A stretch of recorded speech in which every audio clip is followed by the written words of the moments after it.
विरोधक फक्त हवेतच बाण सोडतात, पुरावे काहीच नसतात, फक्त आरोप करतात. मुख्यमंत्री देवेंद्र फडणवीसांचा विरोधकांवर हल्लाबोल. वडिलांच्या आठवणी सांगताना पंकजा मुंडे भाऊक. फेकलेले तुकडे घ्यायचे नाही, वडिलांची शिकवण.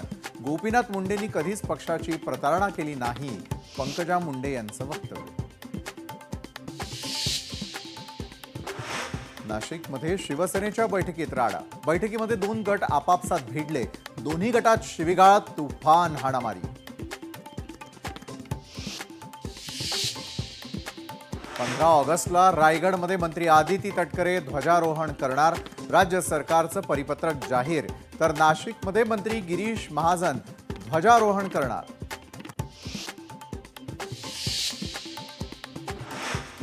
राजे रघुजी भोसलेंची ऐतिहासिक तलवार अखेर सरकारच्या ताब्यात.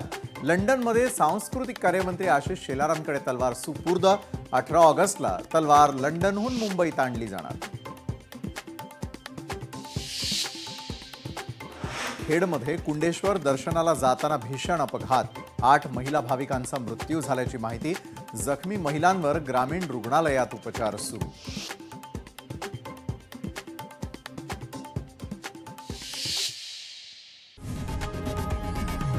लोकशाही मराठी ऐका, पहा, जागरूक रहा.